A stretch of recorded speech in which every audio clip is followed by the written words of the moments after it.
We're going to shift gears from energy infrastructure in the built environment to impact, SDGs, impact mapping and impact measurement. And our first speaker, someone whose work really is mind-blowing to me. We've kind of teased a little bit of some of the designs behind what Global Unity is ultimately building. And again, everything goes back to that first question of what, imagine humanity were working as one. Where's the platform that facilitates that? And as we go down that rabbit hole thinking about, okay, what kind of tools would be necessary for us to actually care for everyone everywhere? Well, something that I've never heard discussed, but I was very happy to see kind of demonstrated in Adina's work is need cartography. Unless, the whole problem in the nonprofit world is parachuting in what we think are the right solutions without actually listening. Imagine we had the capacity to listen to who needed what, not just by country or group, but to the person. That, if we are actually to take care of all of humanity, of everyone everywhere and the earth, well, we must have similar systems for really understanding on a micro level, what do people need?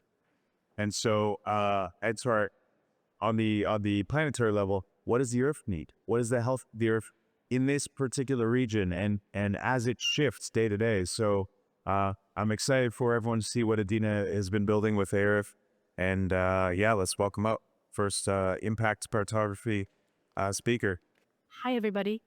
So I almost missed the slot because I had so many interesting conversations all day. And I've rarely been in a place with just so many mind-blowing projects. All right, I'll jump right in. Let me tell you actually a story. Let me start with a story.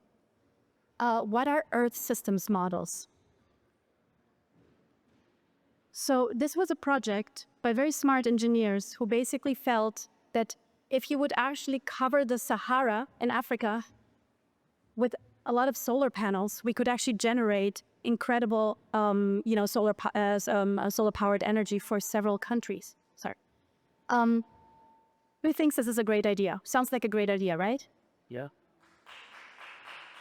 Well, wait a minute.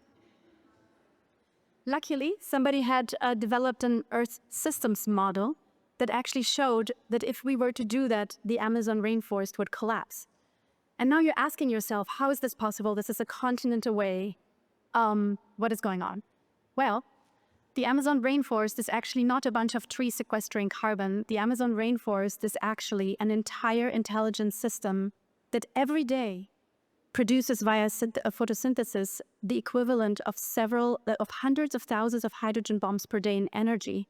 And with that energy, it lifts 10 times the mass of water of the Amazon River into the air.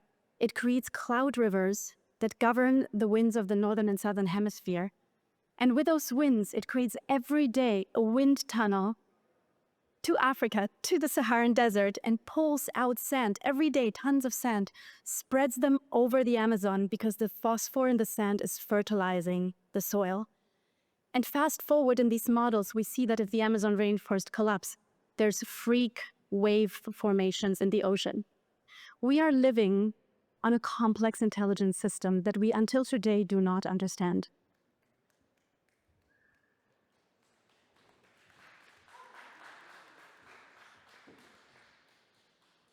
So luckily, we were possible to create this Earth systems model because it only required satellites.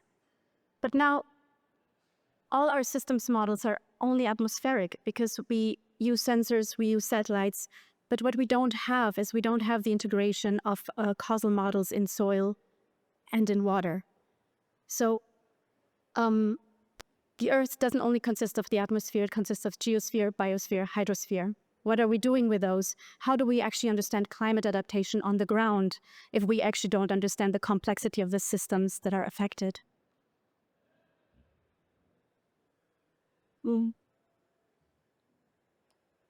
Oh, sorry.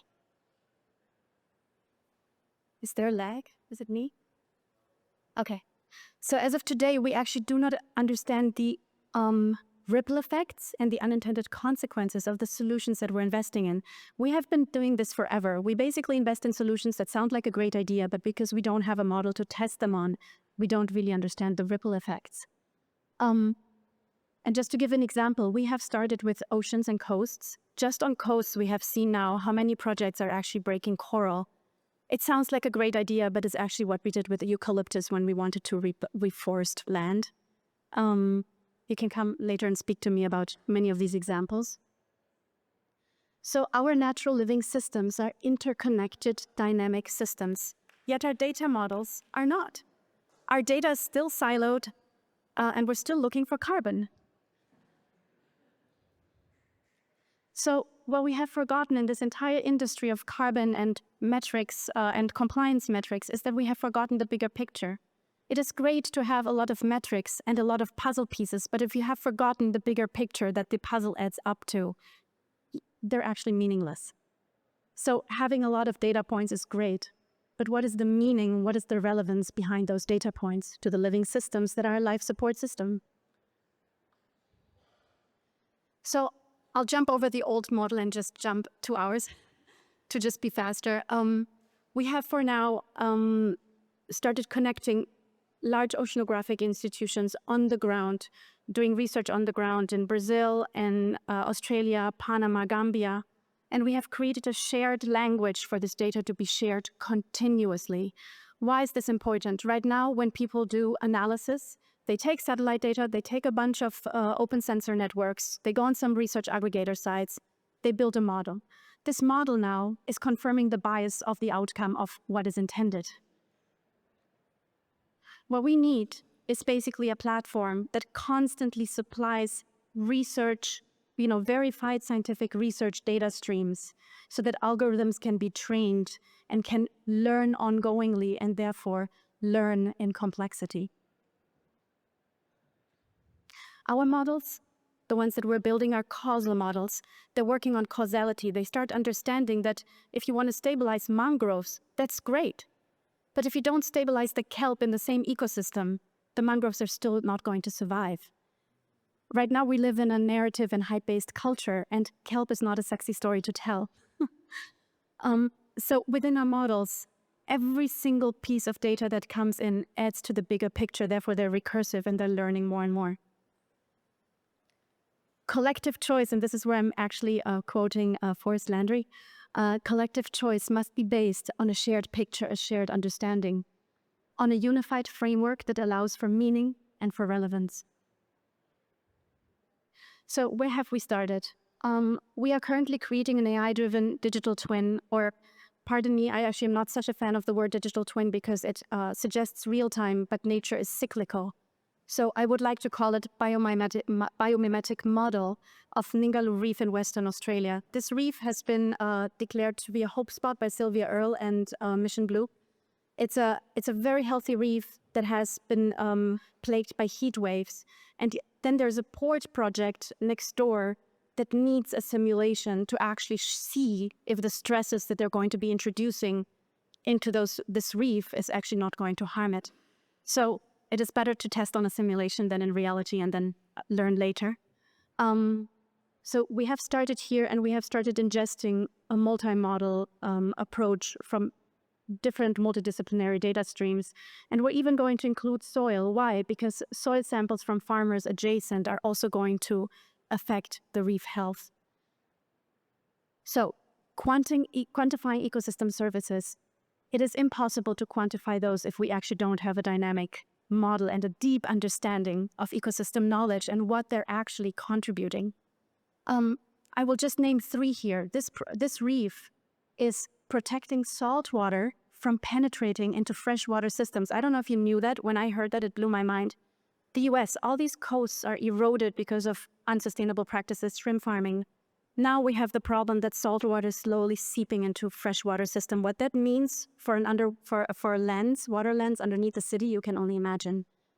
That's one ecosystem service that is extremely valuable.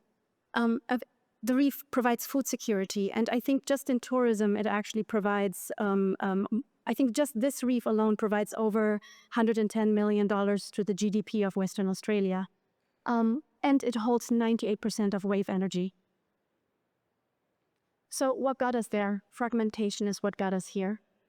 At Earth, we are building a unified nature model for everyone who depends on nature metrics to make better choices and better decisions. Thank you. On the ground, communities and solutions are the prime people that I'm really, really interested in. There's so many people on the ground who have nature-based solutions, and yet they cannot quantify them.